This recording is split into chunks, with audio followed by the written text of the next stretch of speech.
fisioterapeuta debemos de recordar la importante labor como profesional dentro de los múltiples campos disciplinarios en los que nos encontramos. Es saber y conocer sobre la situación que se encuentran las personas y cómo las enfermedades pueden afectar su funcionalidad.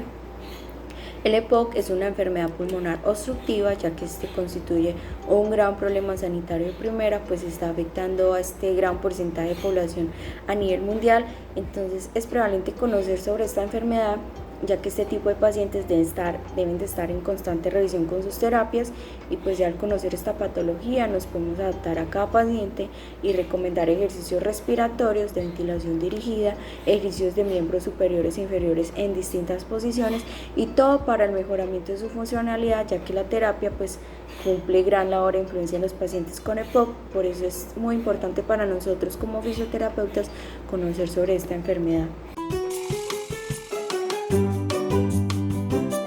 Pulmonar obstructiva crónica, EPOC, es una enfermedad pulmonar inflamatoria crónica que causa la obstrucción del flujo de aire de los pulmones. Entonces los síntomas incluyen dificultad para respirar, tos, producción de moco y sibilancias. Típicamente pues es causado por la exposición a largo plazo a gases irritantes o partículas de materia, y también pues más a menudo por el humo de cigarrillo. Las personas con EPOC pues tienen un mayor riesgo de desarrollar enfermedades cardíacas, cáncer de pulmón y varias otras afecciones.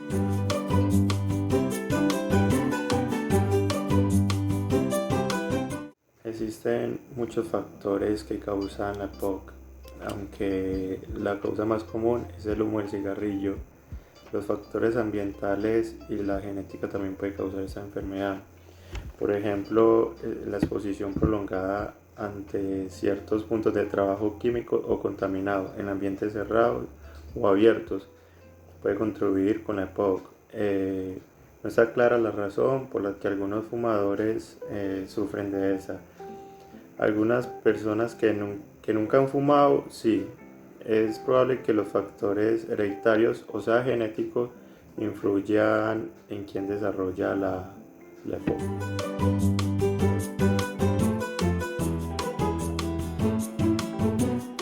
El EPOC se caracteriza por un proceso inflamatorio que produce una obstrucción poco reversible de las vías aéreas pequeñas, así como destrucción de las paredes alveolares.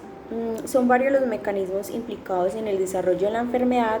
Está el aflujo de las células inflamatorias al pulmón, que da lugar a inflamación crónica de las vías aéreas, y está el desequilibrio entre la actividad proteolíptica y antiproteolíptica, que lleva a la destrucción del tejido, y el estrés oxidativo.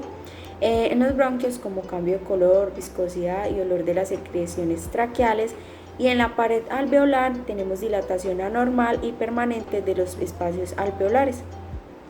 También parece probable que el aumento del impulso inspiratorio central, pues que está originado por un incremento de las aferencias desde los mecanorreceptores y quimiorreceptores, sean un mecanismo compensador ante el incremento de la resistencia de las vías respiratorias y la situación de desventajas mecánica, pues en la que se sitúan los músculos respiratorios por la hiperinsuflación.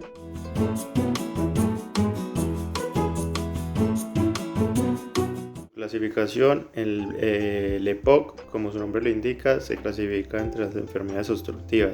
Un patrón obstructivo en la espirometría se define como una relación entre el volumen expiratorio forzado en un segundo, pero por su administración de broncodilatador. Esto es lo mismo que decir que en el primer segundo, en una expiración forzada, se saca menos del 70% del aire.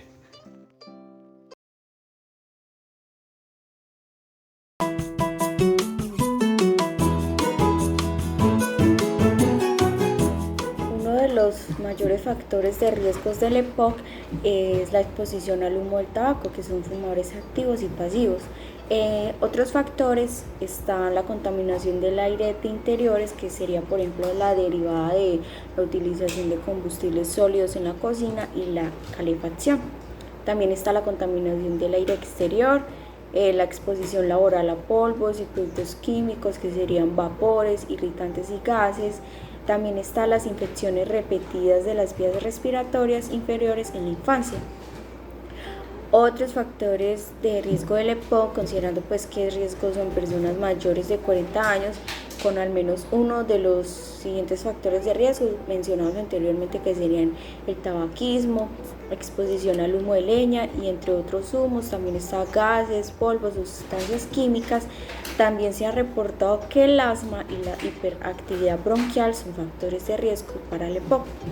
También tenemos que podría ser genética, pues el polvo común como trastorno genético de deficiencia de alfa-1 antitrypsina es una proteína que pues normalmente se encuentra en los pulmones y el torrente sanguíneo.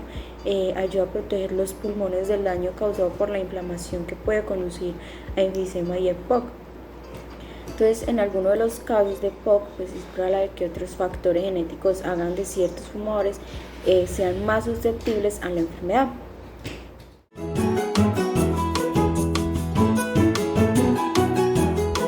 Un signo de la POC sería la tos persistente o que produce mucha mucosidad. A menudo esta tos se conoce como tos de fumador, sensación de la falta de aire, especialmente durante la actividad física, y se escuchan sibilancias o silbidos al patrón de respirar. Los síntomas de la EPOC no suelen aparecer hasta que se produzca un daño pulmonar significativo. Suelen empeorar con el tiempo, sobre todo si la exposición al tabaco continúa. Aunque un síntoma característico presentado por la EPOC sería la disnea y de la tos. Sin embargo, estos síntomas presentan algunas características dependiendo de la severidad de la obstrucción bronquial, especialmente para la disnea.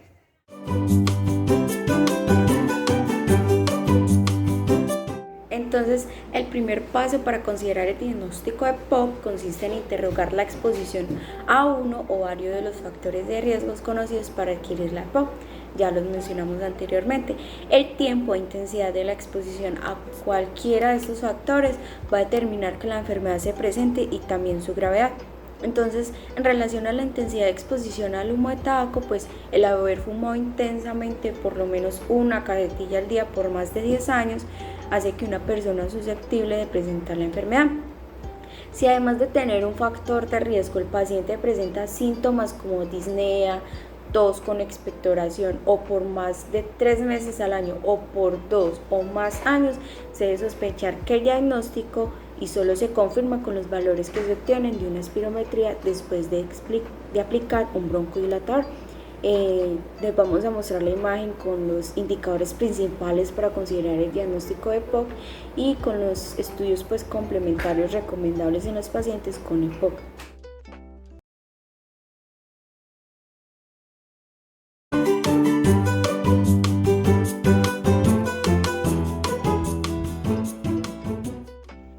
Tratamientos médicos: entre los nuevos fármacos más prometedores de la EPOC serían los inhibidores de la fosfoterasa 4. Estos fármacos son activos por vía oral, incrementando las concentraciones de la adenosine-fosfato cítrico en las células inflamatorias. Tienen efectos antiinflamatorios de amplio espectro, tanto para las células estructurales, fibroblastos, músculos lisos, epitelios y glándulas, sobre todo también entre las células inflamatorias, macrófagos, neutrófilos, células T y eosinófilos. En primer y más importante tratamiento en pacientes fumadores es que dejen de fumar. En general, se receta medicamentos para ampliar las vías aéreas, serían los broncodilatadores. Para reducir la inflamación de las vías aéreas se utilizarían fármacos antiinflamatorios como los esteroides, y para tratar las infecciones, los antibióticos. La EPOC puede causar un descenso del nivel de oxígeno en sangre. Si esto sucede, se recetará oxígeno adicional. Para controlar los síntomas de la EPOC se debe tomar los medicamentos de la respiración todos los días, en general de por vida. En algunos casos de la EPOC a veces lleva a someterse a procedimientos quirúrgicos como una reducción quirúrgica del volumen pulmonar o un trasplante de pulmón.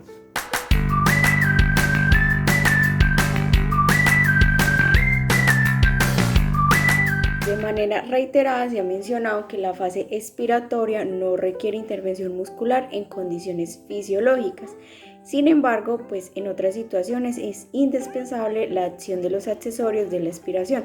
Tenemos 4 que se destacan. La primera es la necesidad de optimizar el principal mecanismo de generación de fuerza durante la tos. La segunda es la necesidad de suplir el retroceso elástico del pulmón. Cuando este se encuentra notablemente disminuido, pues por ejemplo el enfisema pulmonar, por ejemplo. Tenemos la tercera, que es la necesidad de vaciar el pulmón en un periodo de tiempo adecuado, pues como la obstrucción bronquial. Y la cuarta, que es la necesidad de movilizar grandes volúmenes durante la expiración, que sería ejercicio intenso.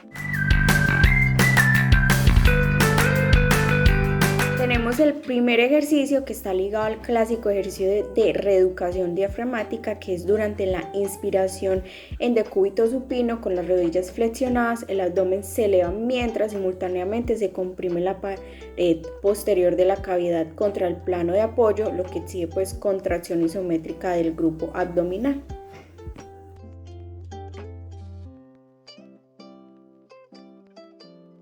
El segundo ejercicio para el grupo abdominal se realiza en decúbito supino con las piernas y los brazos extendidos y se efectúa la respiración utilizando el patrón diafragmático.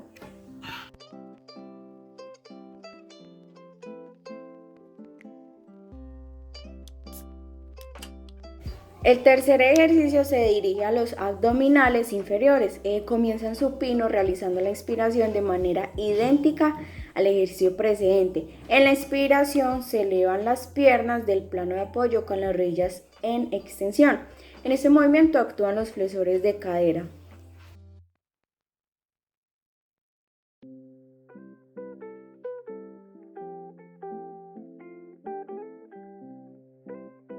El cuarto ejercicio es una modificación del segundo. Entonces, como la resistencia que se opone al movimiento de los abdominales es el peso de la cabeza, la porción superior del tronco y la posición de los brazos, la variación de esta última incrementarán pues la resistencia. En este ejercicio entonces se colocan los brazos cruzados sobre el tórax para incrementar la complejidad.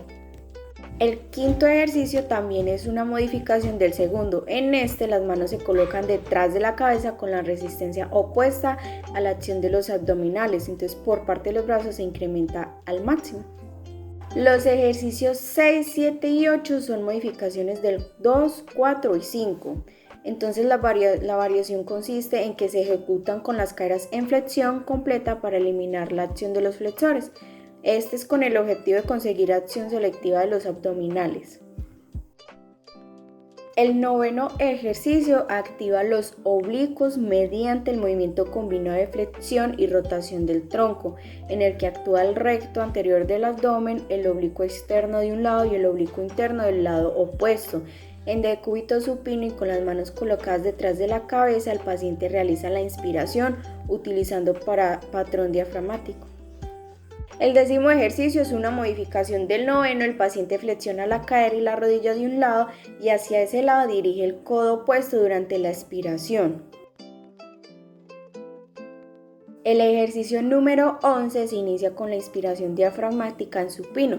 Durante la expiración, que debe ser prolongada, las piernas se levantan del plano de apoyo manteniendo la espalda pegada contra su superficie, después de lo cual se realizan movimientos de flexo-extensión de los movimientos inferiores, que es pedaleo en bicicleta.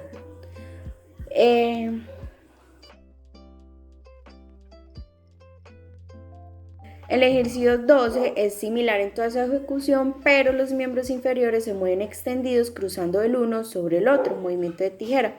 Estos dos ejercicios, lo que son el 12 y el 11, requieren gran esfuerzo del paciente, por lo que se ubican en el último lugar de la secuencia.